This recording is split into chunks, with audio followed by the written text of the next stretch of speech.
Nepal is one of those countries that everybody's heard of, but no one knows enough about. Even its very name sounds exotic, and people like hearing about it.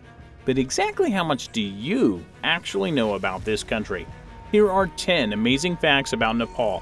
Stay tuned to number 1 to find out how often it gets invaded by other countries.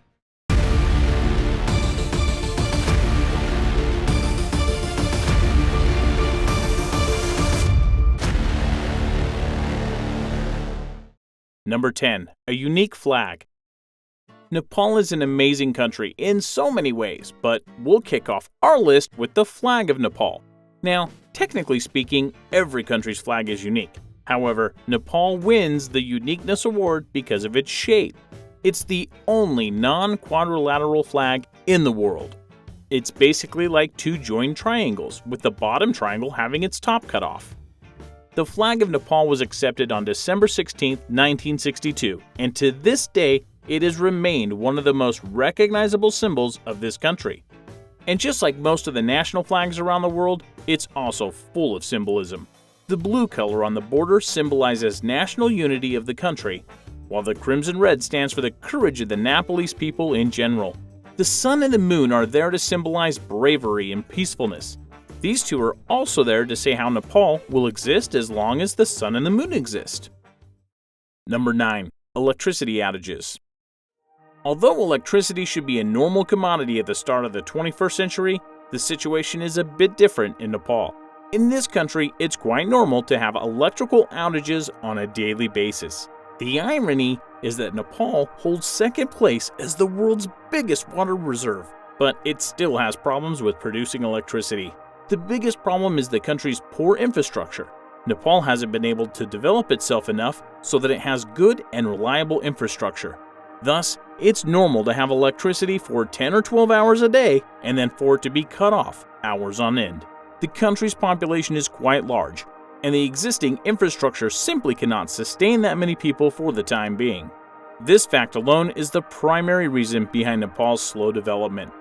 If you don't have a good infrastructure and a steady supply of electricity, it's impossible to plan ahead. Because of this, the country's economy develops very slowly, and their factories cannot compete with the Western world. Number 8. Nicknamed the weed capital. If you wanted to enjoy cannabis today in Nepal, that wouldn't be possible. Well, at least not legally. Marijuana has been illegal in Nepal for more than 45 years, being officially banned in 1973. That year, all the cannabis shops and farms had their licenses canceled, and the dealers were banned from conducting their activities. The reason for the popularity of marijuana in Nepal was the so-called hippie trail. It was a route from Europe all the way to the Far East. It was extremely popular in the 1960s. With the birth of counterculture, many young people flocked to Asian countries in pursuit of adventure. Many of the roads led through Nepal, and the cannabis economy flourished. It was so massive that you could literally buy the stuff everywhere. But once the government saw what they considered to be the disruptive power of the drug economy, it put it all to an end. Nowadays, it is legal to smoke hashish, but only during the Hindu festival of Maha Shivaratri. Number 7. Slower internet.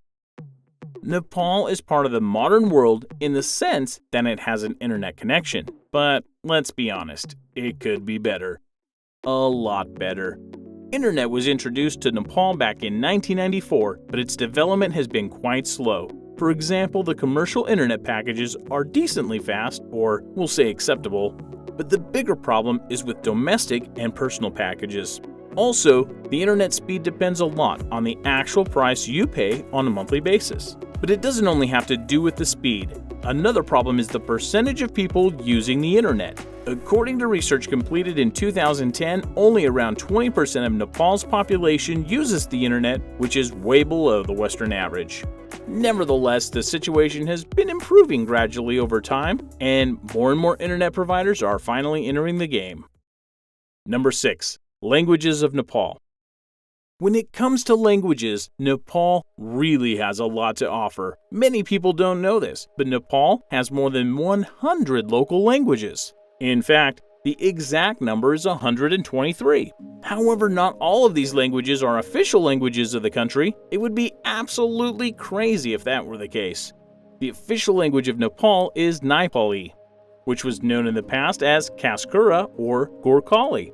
This language is actually a descendant of the ancient Sanskrit language, and it now serves basically as the lingua franca of the whole region of Nepal. It's spoken by around 17 million people. The second largest language in Nepal is Maithili, and it's also one of the largest languages spoken in India. In Nepal, around 10% of the people speak Maithili. But this is just the tip of the iceberg. We also have to mention Bhojpuri, Tharu, and Tamang, all of which have over 1 million speakers.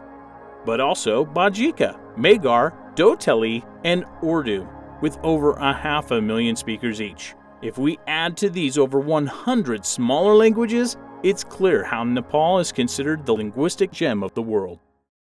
Number 5. The only living goddess, Kumari. The word Kumari comes from the Sanskrit language, and it can be translated as princess. In Nepal, Kumari is a prepubescent female who is selected from a specific group, the Newari community in the Shakya castle. This is the tradition of worshipping a divine female energy resting in the girl's body. To qualify to be chosen, the girl has to be in perfect health, has never been sick, she must possess all of her teeth, and she must be a prepubescent virgin. But these qualifications are just to pass round 1. After round 1, things get even tougher. The next round includes looking for signs of divinity in a girl, such as the eyelashes of a cow or the thighs of a deer, to name just a few. The goddess's hair must be black. Finally, when a girl is chosen to assume the energy of the goddess, there comes the final test. She must spend a night in a ritual room that's filled with the heads of many slaughtered animals, but she cannot show any sign of fear. The girl will remain the reincarnation of the goddess until she gets her first period, because at that moment it is assumed that the divine energy left her body. Number 4. Ethnic groups. With the population of just over 25 million people, Nepal is definitely not a small country. Sure, it's not the biggest, but it's probably a lot more than you thought, right? The interesting thing about Nepal is that the people in this country define themselves as primarily Nepalese.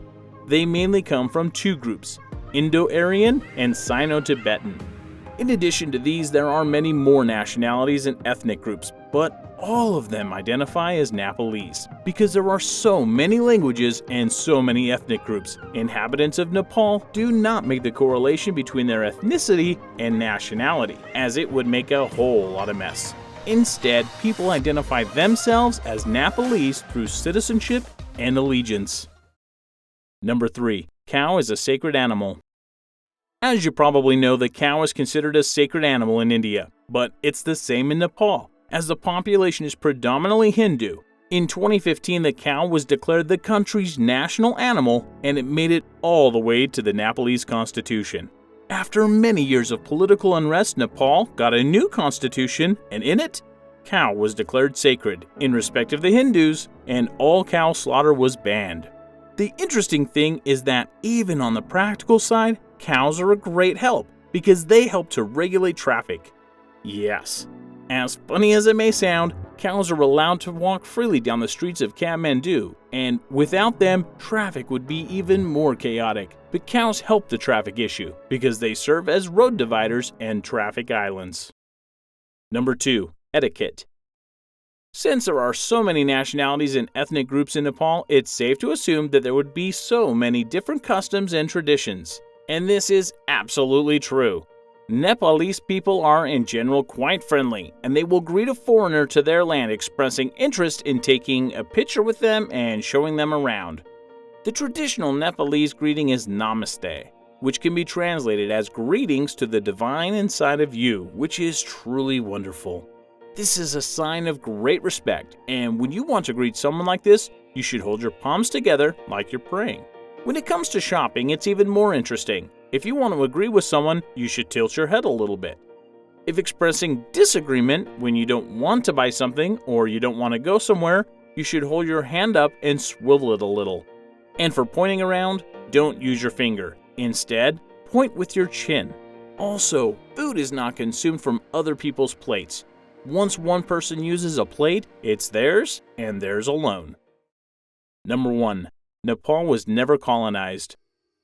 Strange as it may seem, Nepal was never a colonized country, and it has managed to avoid all major military conflicts of the modern age. The reason for this lies in the fact that Nepal is located in a pretty special region, and it's almost impossible to conquer it. Many have tried, but without success. The only country that was close to conquering Nepal was the British Empire during the Anglo-Nepalese War of 1814 to 1816. The two countries were disputing over border issues, and in the end, Nepal was forced to give 1/3 of its territory to the British. But the country was never conquered as a whole. The British had massive troops, and they hit hard, but Nepal's rugged terrain served as a buffer zone, and the British were powerless. Large mountain chains repelled the British troops, and Nepal was saved. It was much easier to sign a treaty with Nepal than to press on desperately. However, during the actual fighting, an interesting thing occurred.